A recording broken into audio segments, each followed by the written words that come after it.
All right, playtime's over. We're going to be talking about something that is very much in the cultural mosaic, mind frame, mind fuck, and mouthful in this day and age. Roe v. Wade. The monumental landmark abortion issue in the United States of America, which far-reaching tentacles, as I hail out of Canada, I'm a Canuck, eh? As I hail out of Canada, monkey see, monkey do, Monkey gets an abortion. I'm getting an abortion. Another monkey starts scratching her pussy. My monkey pussy's getting an abortion too. Monkey see, monkey do, As a Canuck living north of the border, what them fucking yokels do down there, well, us fucking hicks, we tend to follow suit a lot of time. Monkey see, monkey do. So let's get into this Roe v. Wade thing. Now, this is an article from Wikipedia.org. Make sure to donate. And before I go on with this, Roe v. Wade. You must have heard that, or you may have heard that in times past. And just a little comment on that. The more I live life and the more I mature into the adult that I am, pardon me, folks. Horrible timing. But as I mature into the adult that I've been relegated to,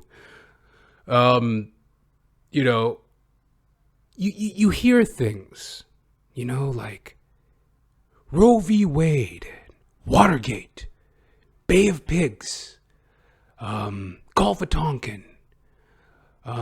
Here in Canada, you hear things like, the Residential Schools Act, and FLQ crisis, the November crisis, October crisis, and, Vimy Ridge. And you hear all these terms and words and historical events, but when you really think about it, all this historical mumble jumbo is just a bunch of dickhead, dumbass ignoramuses fighting and fussing and fucking and cussing in their times. Now, flash forward a few decades, and my dumbass has to learn about it. I don't want to know anything about it. What you do with your own fucking life is your own fucking business, right? Why? Because some dickhead in ancient times did some fucking dickhead buffoonery. Now I have to fucking read about it on Wikipedia? Make sure to donate.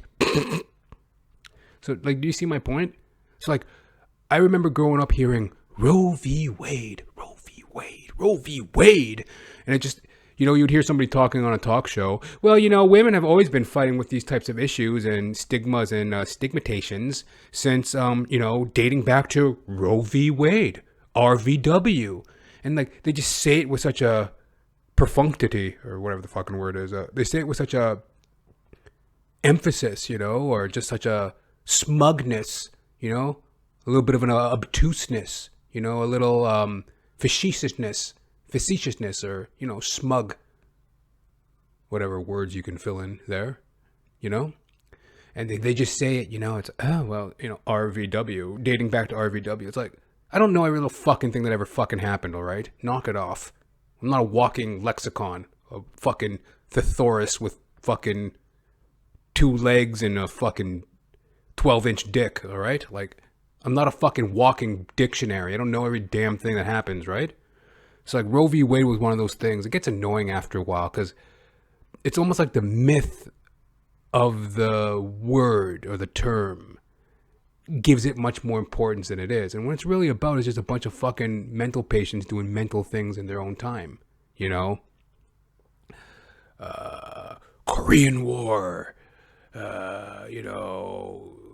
fucking what China, Mao, Tong, Ting, Mao, Pow, Genghis Khan, Alexander the Great, Napoleon, all these fucking dickheads were just being fucking dickheads. All right? Why do I gotta know about it? So at this point, you must be thinking to yourself, this guy's an idiot.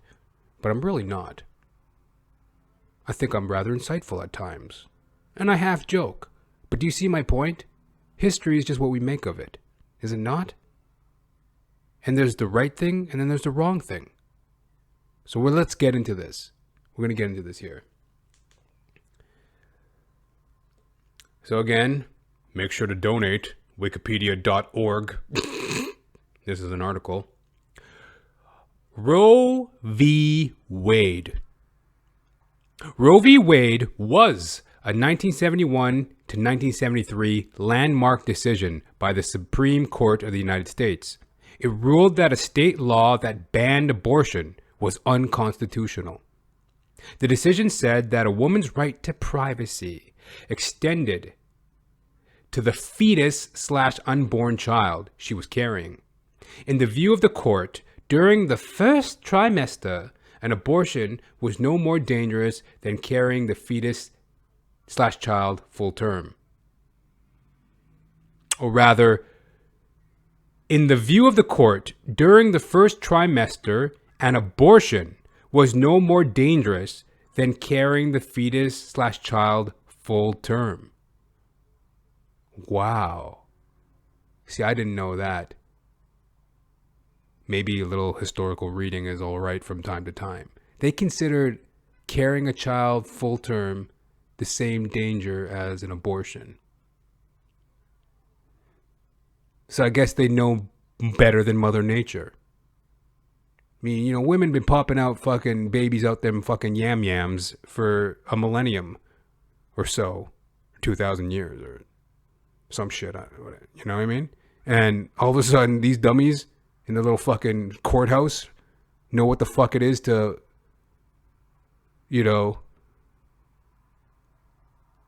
what constitutes the laws of nature. The 7-2 decision had Chief Justice Warren E. Burger and 6 other justices vote for Jane Roe, and Justices William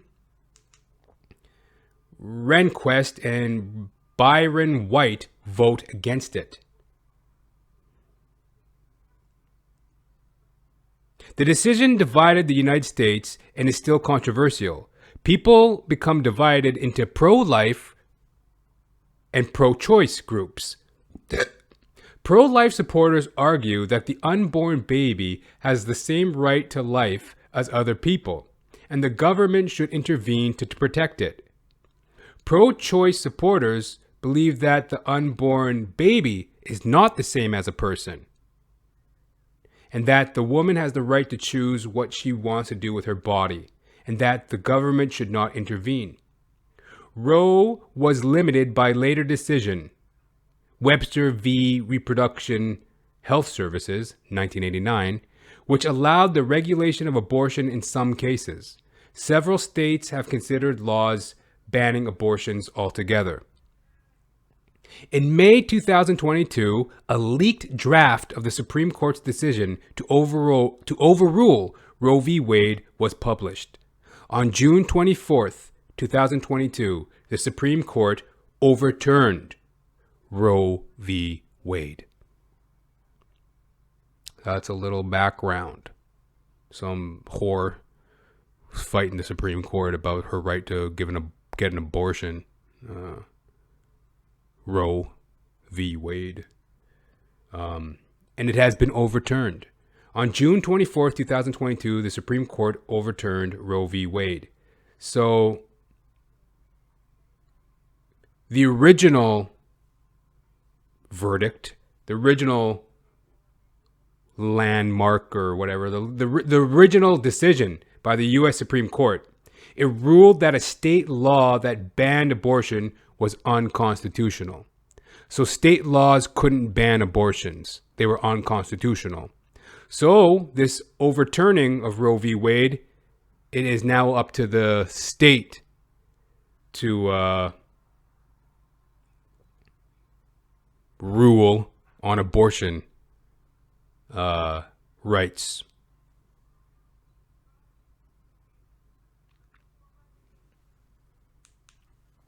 I personally, as Wikipedia broke down there, there's the two camps basically, right? Pro-choice, pro-life. Pro-choice It's the woman's body. It's the woman's choice. The fetus is not considered to be a person. It's the woman's right to that privacy and that choice to abort. Pro-choice. Pro-life, the sanctity of life is protected. The unborn child is protected. The unborn child is a person. The unborn child counts. I am in that camp. Pro-life. Now, I always haven't been. And this is a criticism and a judgment, but I mean, sometimes we have to say the truth. At least I see it for myself. Growing up, I was inundated with a lot of television shows like Jerry Springer, Maury Povich. When it comes, enough of this. We're going to get to this. Woo! Enough of this. Maury's going to speak. I'm opening the envelope. When it comes to the paternity of 6-year-old Jay Shayna, T. Ray, you are the father. Ooh, T. Ray just found out he's the father. Ooh, I told you, motherfucker. Told you, motherfucker. Now what, motherfucker? Now what, motherfucker? See you in court, motherfucker. Now what, motherfucker? You know, the horrors and trials and tribulations of some fucking Jerry Springer, Maury Povich victim, you know, getting fucking sandbagged with a fucking paternity suit, you know, as a youngster, as a little youngin', you know, I'll just be watching TV like, you know, I don't want to, no, you know, I want to be in show business, but not like that, you know what I mean? Then, you know, coming up in a single parent family, you know, we weren't raised to respect life. You know, we were raised very much, you know, the story of the world. You know, this is nothing new, my story. Just in a brief nutshell, of course, mother did the best she could. Not really sure what the relationship was with my father. He was not there. Two sides to every story. Broken family, broken home. And we weren't raised to value life. You know, life is a beautiful thing that I had to, thank God, discover. And through the trials and tribulations that I've been through, and, you know, like any other swinging dick, today I really value that life. My life. All the messy, stupid, inconsequential horse shit and buffoonery that I chalk up as an everyday occurrence is the gift that I've been given. My life. And when I was coming up, you know, like, well, I was raised as a burden, more or less, you know, like, and that's nothing new. There's a lot of children out there, whether they come from a rich family or a poor family. You're just kind of in the way, uncared for, and you don't see that life is a beautiful blessing. And that's how I was raised. So then I developed a very cynical worldview, in a sense. I thought of children as a anchor. Oh no, it's going to weigh you down and ruin your life. I mean, at least that's what I've seen in my family, right? Not knowing that that's not the true beauty of life. That's just the corruption of anger, resentment, bitterness, and a dying outlook. The result of a dying outlook. And today, that's why I am pro-life.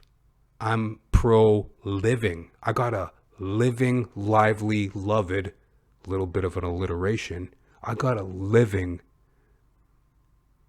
outlook.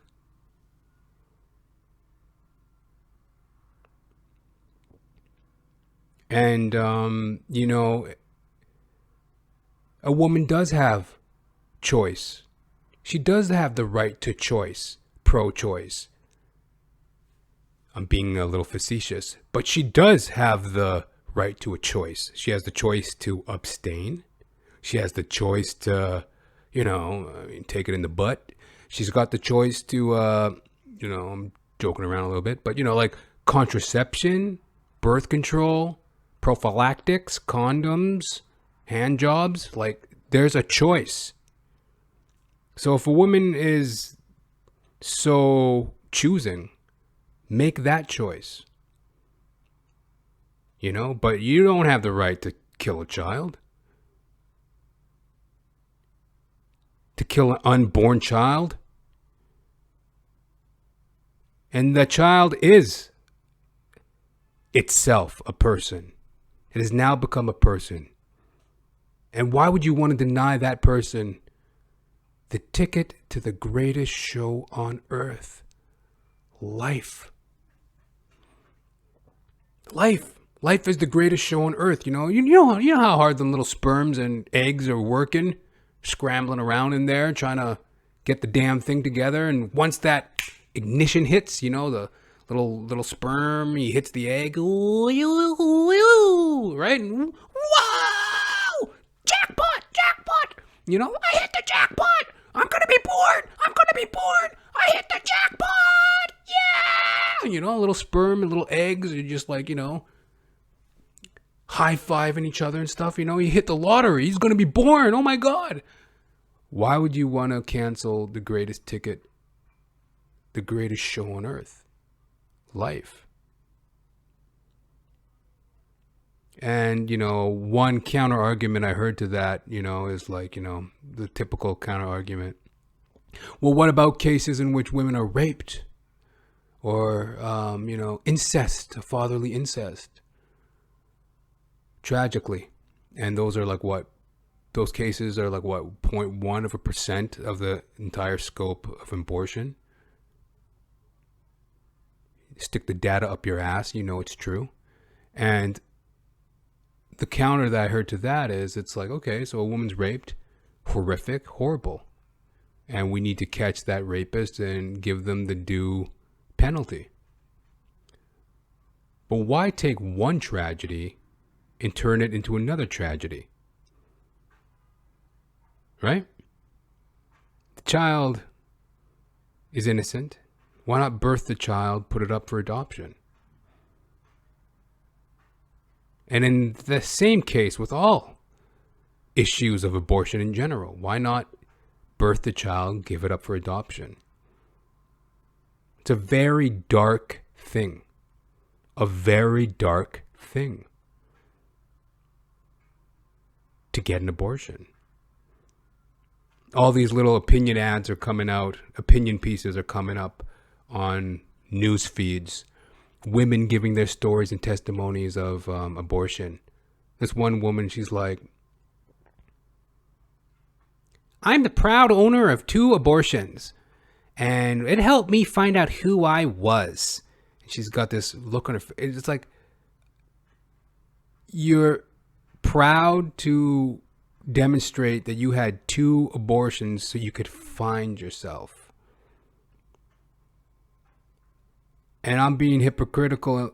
No, I'm not really being hypocritical. Like, I'm saying that when I too was very self-centered and cynical and uncaring for the sanctity of life, I too put myself before common decency and before the truth of Mother Nature. It's the truth of Mother Nature. If you're going to lay down in the hay and you're going to have a child, then that's life and that's it. And I made myself feel that way. I had those feelings of like, oh no, if I ever had a child, oh my God, like if I ever had a child out of wedlock or knocked up some chick, I would want an abortion for sure. Like, I mean, I couldn't step up to the plate. What about me? What about me?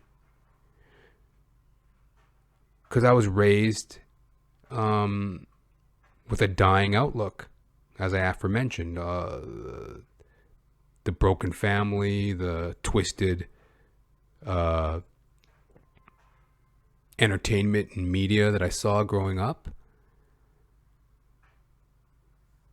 But that life does have a sanctity and it does have a value, and it's just, it's a life. There ain't no better way to put it. Pro-life. That says it all. And, coincidentally, actually, no, I'm going to save that to cap off this little segment. But one thing I do want to read to you, just because I have it. I was walking down the street not too long ago, and there was these two dudes. They might have been Jehovah's Witnesses or something. I don't know what they were. They're like handing out these pro-life pamphlets. Guy turns to me and goes, "Sir, can I ask you a question? What's your stand on abortion?" And I went, "Hey, buddy, right on. I love what you're doing." I guess I confused him, right? He's like, "What? What?" I'm like, "Hey, man, no, I love what you're doing." He's like, "You love abortions?" I was like, "No, I'm like, I'm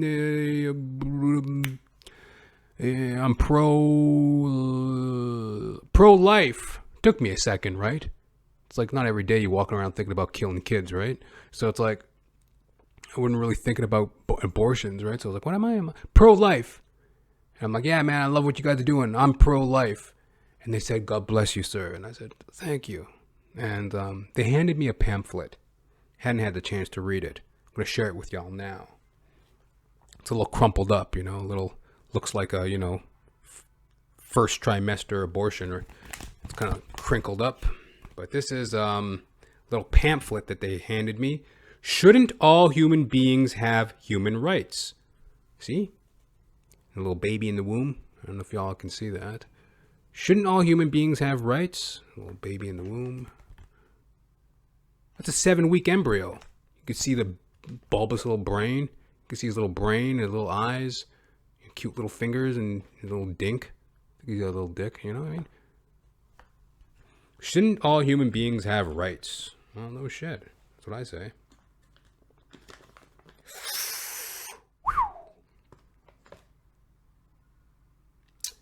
They should.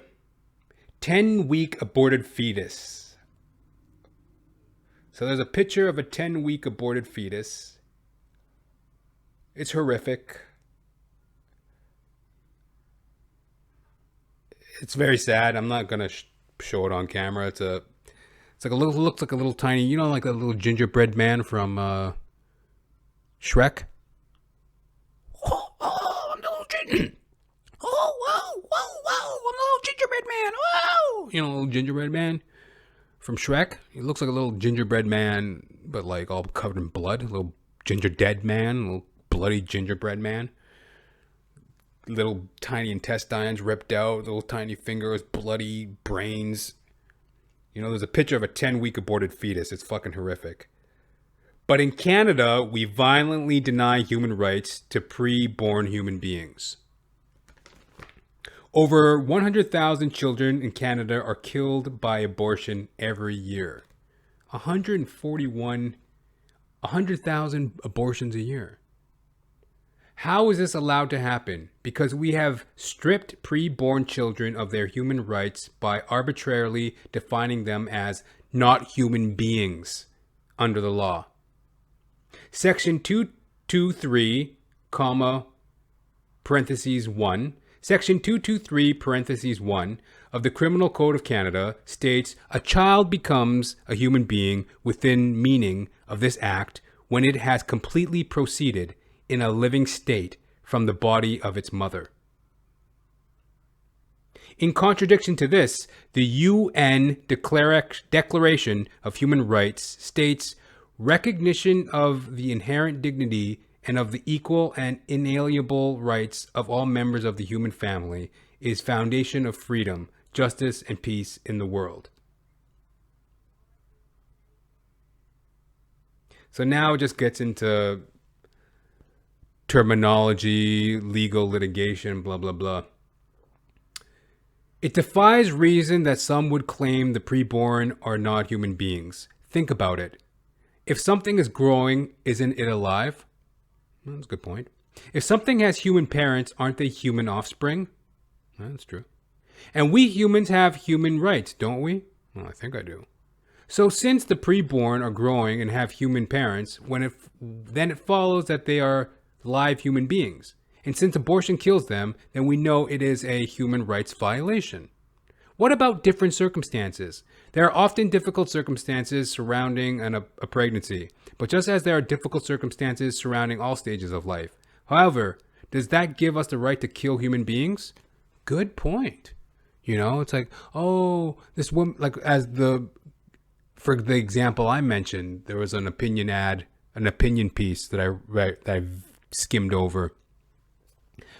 This woman was talking about how getting 2 abortions gave her the chance to find herself.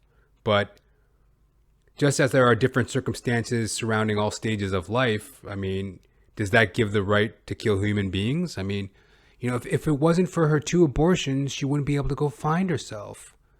Well, does that give you the right to kill a human being? Because, you know, I got bosses and supervisors that are complete dickheads in jobs that I've worked. It would be more convenient for me to find out who I am as a person if I put a bullet between their eyes, you know, if I just slit their fucking throats and no more yakety yak from upper management. You know, there's plenty of ways that life can be easier if we annihilate people. Does that give us the right? Interesting point. What about pregnancy resulting from sexual assault? Sexual assault is a horrible crime, and the perpetrator should be hunted down and punished to the full extent of the law. The question is, if we wouldn't even give the death penalty to the guilty rapist, why would we give it to the innocent child? Very interesting. You know?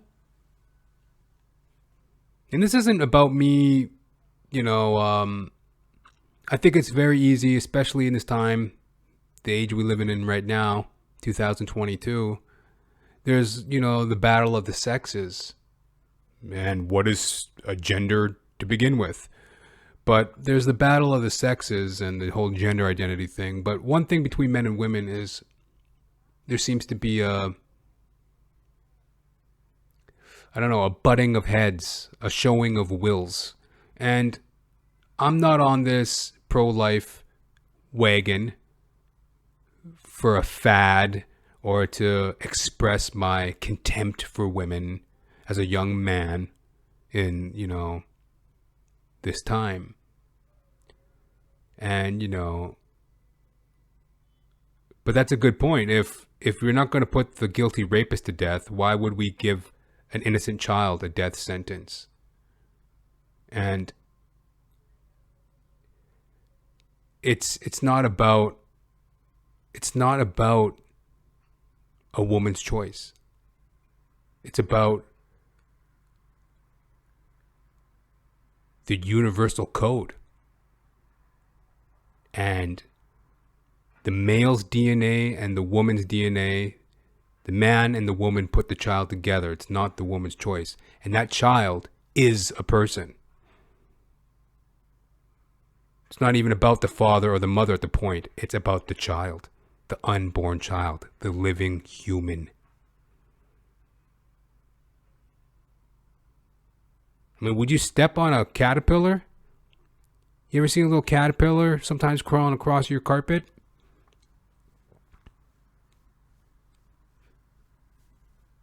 A little fucking caterpillar just necking his way across the carpet. Would you fucking step on him? No, you pick him up, you take him outside. Same thing with a little ladybug. A little ladybug scampering across the floor.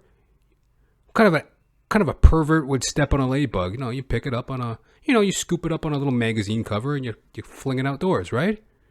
Yet, you know, you're gonna fucking kill a fucking human fetus so you can find yourself? What if the mother's life is in danger?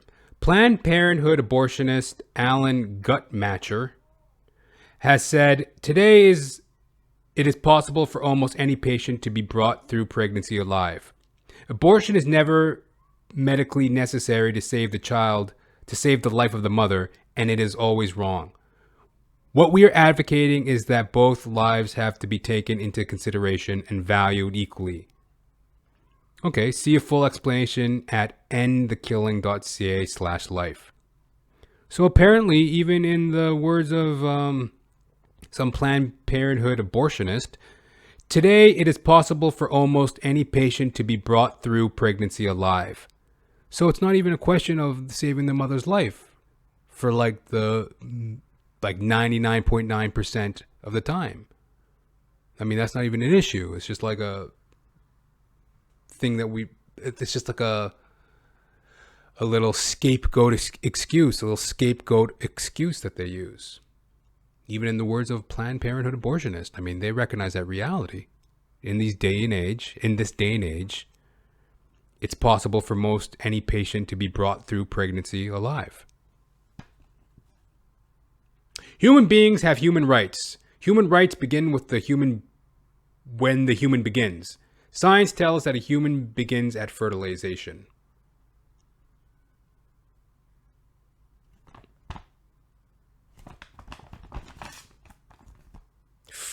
Yeah. And more graphic pictures of an 8-week aborted fetus. Just disgusting, sad, tragic, horrible. So if you want to know more about this pamphlet, I'll put up the information. Have questions? Pregnant? Post-abortive? Email at endthekilling.ca.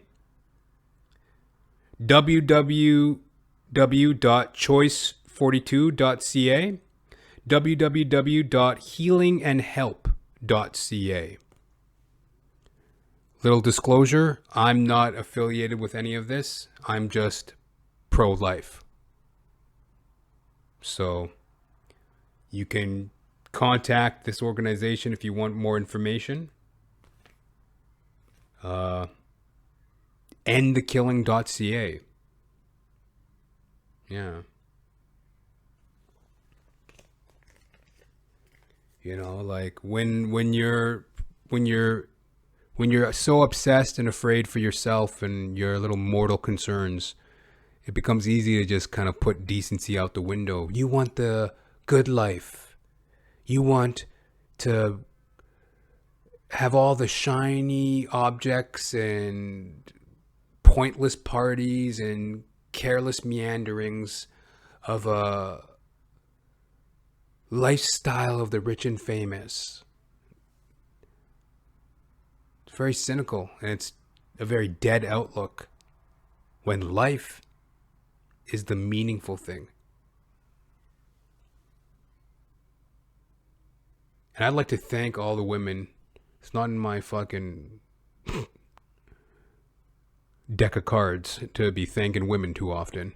But I'd like to thank all the women out there that, for example, myself. I came from a single parent family. My mother was in dire straits when she had me. Two sides to every story, but I mean, it wasn't no happy home, you know, like many people. And despite all her craziness and fucked up bullshit, she did birth me, you know? And I'd like to thank all the women out there. And like I said, it's not in my usual deck of cards. I'd like to thank all the women out there that, despite the odds, give birth at, you know, but don't get up on your high horses because, you know, the manly thing to do is to just take your medicine, you know, just, hey, take your lumps. So it's like thanking women for doing what women were created to do. You know, I wish every mother would stand up on mother. I wish every mother would, the world would be such a happier place, free of anxiety, anger, resentment, confusion. If we can come back to a state of love, and one of that would be a Mother's Day when mothers wake up and they scratch their tits. They're sagging a little bit. You know, they scratch their tits and they walk down to the kitchen and Happy Mother's Day. She's just like rubbing the shit out of her eyes. She's just waking up. Hey kids, hi hubby. What's all this shit? Happy Mother's Day, Mom. We made you breakfast. We bought you a cake. We bought you a day at the spa. It's your special day. Happy Mother's Day. What a beautiful world when all the mothers around the world would just be like, hey hey, hold up. First and foremost, it was my honor to be your mother. It was my womanly honor to give birth to you. No thanks needed.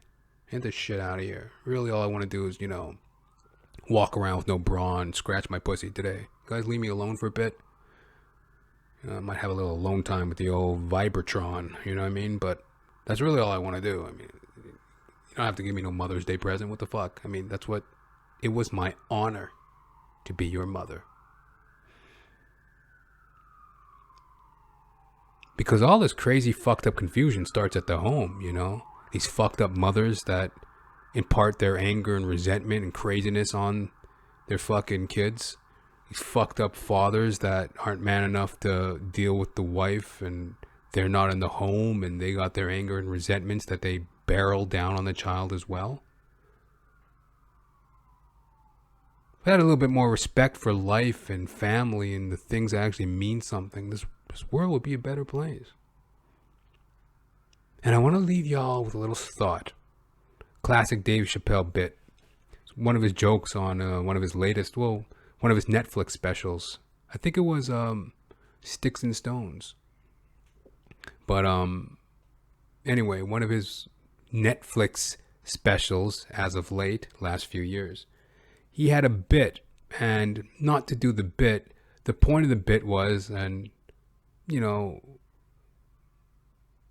regards to abortion, it's like, if a woman, hey, it's Dave, well, I'm just saying, if a woman has the right to kill the child, I at least have the right to abandon it. It's my money, my choice. Dave Chappelle. Yeah, that's a great point. If a woman has the right to abort a child, kill it, don't these deadbeat fathers at least have the right to abandon the child? Like, think about that.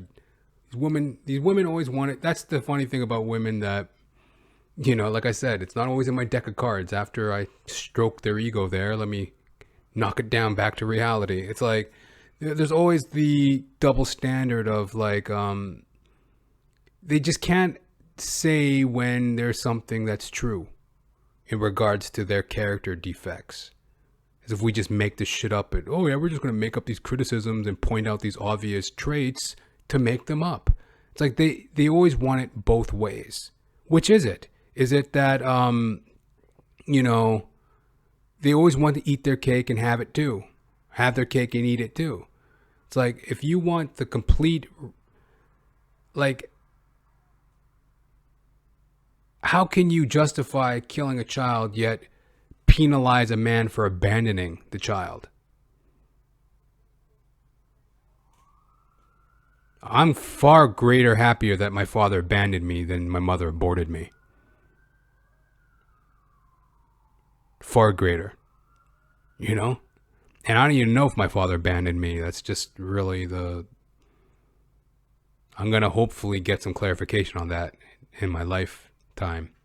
But I don't even really know what the whole story was there. And that's the tragedy of like the majority of people. We come from these mixed up families with anger, resentment. Doesn't matter if you're from a rich family or a poor family. The feeling of unwantedness that's prevalent amongst children from the cynical outlook of people that don't even know why they're even fucking. And just fucking to live or living to fuck and not thinking about what the real fucking deal is. And that's that fucking inner love for life. Or, come up with your own solution, have a few abortions and find out who you are. Hallelujah. So there you have it, folks. Roe v. Wade. Overturned.